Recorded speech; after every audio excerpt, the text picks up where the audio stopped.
ma vie professionnelle et militant d'entreprise. Voilà, pour recadrer la situation. Dans tout ce que j'ai entendu aujourd'hui, beaucoup de choses font plaisir, et notamment en tant que municipaliste, parce qu'évidemment, après 36 ou 37 ans de présence sur les bancs du Conseil, on peut considérer que je suis municipaliste. J'ai toujours vu aussi que la commune, c'est le dernier maillon, et c'est le maillon auquel s'approchent toutes les difficultés. Et tantôt, on a signalé, par exemple, la sortie de 55 000 demandeurs d'emploi, qu'on réduit à un moment donné à 27 000 en disant que toute une série de jeunes vont trouver de l'emploi à l'étranger. L'aberration est comptable. Et là-dedans, il va y avoir deux catégories. Il va y avoir, comme tu l'as dit tout à l'heure, l'épouse ou l'époux, peu importe, mais en tout cas le cohabitant qui a peut-être pour l'instant 400 € en plus du salaire du mari, on va lui supprimer, donc on n'aura pas droit à aller ailleurs, donc on va avoir un chiffre de 400 € en moins. Donc qui sont les perdants? Eux, d'abord, les travailleurs, en deux, l'économie du pays, parce que c'est toujours 400 € qui ne nous ont pas, parce que chez les petits, on ne met pas en vente, on use et on achète. En trois, qui sera après pour les autres qui, eux, seront encore plus bas et qui ils vont se tourner vers le CPS. Le CPS il sera perdant aussi. Qui est perdant derrière le CPS? Les communes. Qui est perdant derrière les communes? Les citoyens. L'entièreté, donc nous tous, ici. Donc, s'il y a bien une situation qui doit être préoccupante, c'est bien celle-là, parce que c'est à la base dans les communes, et surtout dans les petites comme ceci, où la démocratie, normalement, se déroule le mieux, le plus facilement. Tu as dit aussi qu'il fallait essayer de rendre au service public un autre ouvrage actuellement. La plus grande partie du service public, c'est aussi les pouvoirs locaux et régionaux, c'est-à-dire les communes, les provinces, qui sont actuellement, d'une manière quasi générale, sauf si j'exclus l'âme dans le ballon, eh bien, exemple. C'est-à-dire que, voilà, je fais des travaux et je suis en train de me demander, mais telle route et tel travaux, et je ne peux pas les faire, je ne peux pas les inclure dans le budget, je ne peux pas. Parce qu'il y a d'autres priorités qui sont sociales pour les gens.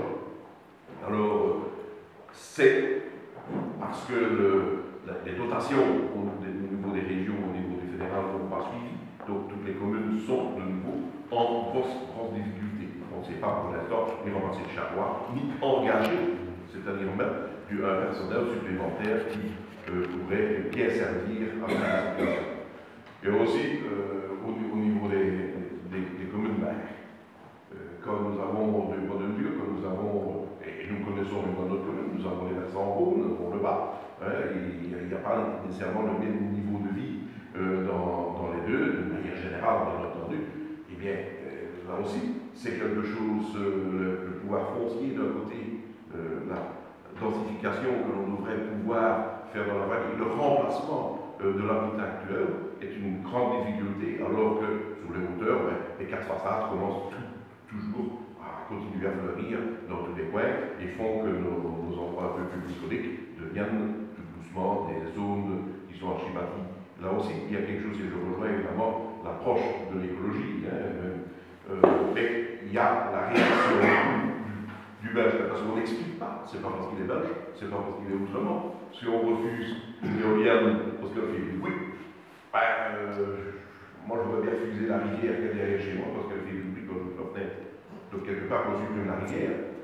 Je suis dernièrement à Boulogne, quand je ouvrais la fenêtre de l'hôtel, j'entendais la mer, c'est désagréable. C'est quelque chose qu'on devrait supprimer, la mer. Oui, donc on peut parler ici de l'impact, moi je veux dire de tout ce que les politiques, toutes les décisions politiques vont avoir, notamment sur les communes, et ça a été, Raoul va répondre évidemment, mais ça a été un des motifs pour lesquels j'ai quitté le PS en 2006, après le pacte anti-génération, et j'avais dit à Marc Pollard, député bourgmestre à Blenny, j'avais dit les communes, vous allez vous faire tuer, parce que vous ne réagissez pas par rapport à toutes les mesures d'austérité qui vont être prises. Et malheureusement, ça se vérifie. Enfin, Raoul va répondre. Alors, ma question, c'était peut-être de dire, Raoul, c'est pas la première fois qu'il est candidat. Ne le disait pas, mais il savait une fois qu'il serait passé. Maintenant, il sait qu'il serait. Ouvre-toi. Ouvre-toi. C'est différent.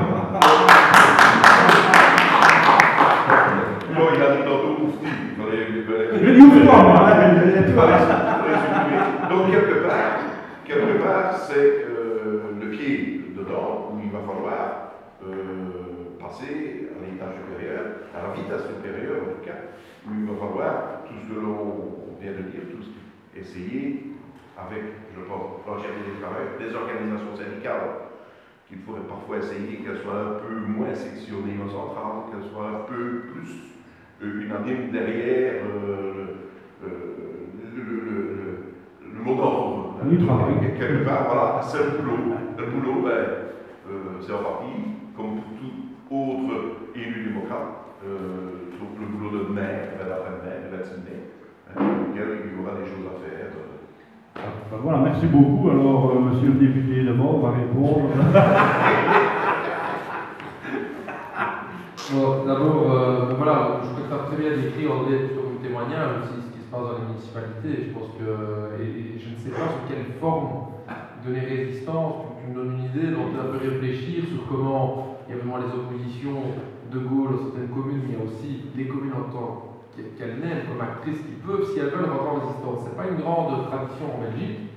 Je ne sais pas pourquoi, je pense que c'est surtout le fait qu'on a retrouvé les mêmes partis politiques